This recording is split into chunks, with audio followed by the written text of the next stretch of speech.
Just some words of encouragement and some words of advice before we finish off, inshallah. A lot of questions which came through are based on communication. How do we expect our family unit to be solid when the husband and wife are not communicating? That does put a lot of onus on the husband, of course, as being the so-called chief of the house, but it also puts onus on the woman as well. We shouldn't, we end up in a situation, but we shouldn't complain about that situation. Okay, everybody has work. You can either be pleasant or unpleasant. That's a choice we have.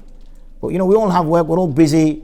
So, husband can come home from work and, have a miserable face, throw his bag or whatever on the floor, mumble, whatever, and that's it. The wife will think, what's this? That just came in. But if he comes in, smile on his face, creeps up behind his wife, gives her a kiss, hugs her, embraces her, already he's, mashallah, broken the ice a little bit. She now, even if she was in a bit of a bad mood, feels a little bit different. If people don't know how to, engage with relationships, unfortunately, they do need relationship advice. They need to go sit with counselors and say, how are we supposed to interact? Because we don't learn this. This is sometimes, as parents, we don't teach our children that because we think it's a taboo. We think it's a bit embarrassing to have this conversation to our child and mention this. Well, then what happens is then the relationship break because the man hasn't been taught it. The woman hasn't been taught it. And then we're saying to them as well that don't, have relationships. Don't do zina, don't do this, don't do that. Then how are they supposed to learn about it? So there's a lot about relationships that needs to look at. There's also about upbringing. Unfortunately, what we do is we raise children in a certain way, and then when they start becoming independent and they start doing things that they want to do, then we have an issue with it. Well, that should have been thought about when they were young. You were celebrating birthdays with them, you were doing all the things that every non-Muslim behavior, and then suddenly when they're starting to, start to express their own independence, then we have an issue. So these are the sort of few things. I remember one sister, we used to run a madrasa in Bradford, and I remember one sister, she rang me and she was crying. Right? And when she stopped crying, I said, sister, you were crying, what's up? She goes, astaghfirullah, I want to apologize to you, Mufti Sahib. I said, apologize for what? What have you done? Have you scratched my car? She goes, no. The reason why I want to apologize to you is we should listen to our ulama. I said, 100%. But what particular reason should you listen to the ulama? She goes, part of your school uniform is that the girl, when she starts, she should wear niqab. I said, absolutely. And I said, I got a lot of kickback from the community saying, well, some of these are only, because they start in year 7. So they're already young, why are they wearing it? And I said, look, it's just a standard procedure, it's a uniform. So I said to my daughter, you don't need to wear it. But she said, yeah, but Mufti Sahib saying it. She said she wanted to wear it. She goes, Mufti Sahib is saying it and I don't want to upset Mufti Sahib. So she goes, no, you're all right. When she got to year 9 or whatever it was, and I said to her, wear it, she goes, no. She goes, now I can understand the hikmah of the ulama. That they tell us to do things, but we think we know better. And then once we start to do those things and then it blows up in our face, then we say, where's the ulama to help us, whatever.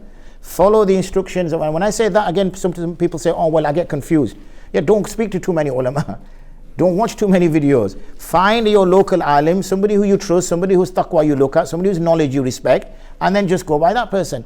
If that person is a true, mashallah, person of knowledge, when he can answer your questions, he'll answer them. And when he can't, he will go to a higher source, he will confer with a senior scholar, and he will get the answer and he will come back to you. And then at least you're going. If you're going to go to 15 different places, look for an answer which suits you, or engage with so many different things, then there's going to bring about confusion. So also, inshallah, the woman in the house, she, mashallah, runs that family. Yeah, the woman is the driving force of the family. As much as the father thinks he's the driving force, he's not. The woman is the driving force. I always say the mother is the glue. The mother keeps the house together. My mother passed away 3 years ago now, may Allah bless her and give her the best maqam, ameen. And when she was alive, no matter who fell out with who, she'd always manage to get us together. Right? Somehow she'd do it, she'd pull it off. Now, apart from those brothers and sisters who make an effort, they'll connect. Those who don't, they won't connect. And that's because she was it's a woman, and that's a woman's fitra, that's her mizaj. My dad, Allah bless him, is still alive, but my dad is my dad. Yeah, that's just him. He'll just smile.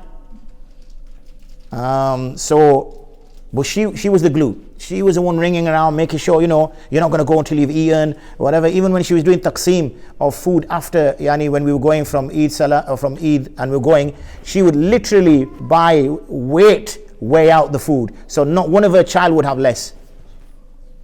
Yeah, that's a mother, that's a woman. And I'm still remembering those days even now.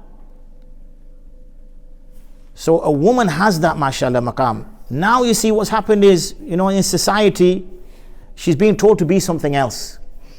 She's told her value is in her career. She's told her value is in how her boss thinks of her. She's been told her value. Remember, her boss is also a man that she's working for. So when a woman says, no, I'm empowered, I want to go work. Yeah, but who's your boss? He's a bloke. Okay, how much of empowering is that? It's not really empowering. So rather than that, is to make that mahol so the children are, mashallah, happy where they are. You yourself are content, your husband is content, and then it's a happy house all day. And that is a task where, even when the women used to ask the Prophet ﷺ that, why can't we perform battle? Why can't we do this? Why can't we do that? And for a woman, the task is less onerous, but it's consistent. Yeah, it's consistent. And that's for her to perform, and inshallah, Allah will give her Jannah as a result of it. At the end of the day, what we seek is Jannah. We've made this world our Jannah. And when we don't get satisfied by what this world offers, we get upset. We feel like, I'm not really reached my potential. I feel like I'm not really getting anywhere. This is wrong thinking. Our maqsad is just to get through this life.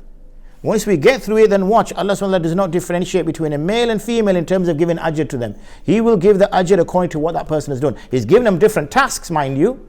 He's given them different jobs, but the ajr He will give accordingly. So may Allah give strength to our sisters so that they can be the hallmarks of those women of the past. Ameen. Wa akhiru da'wana. Alhamdulillah Rabbil Alameen. Assalamu alaikum wa rahmatullahi wa barakatuh.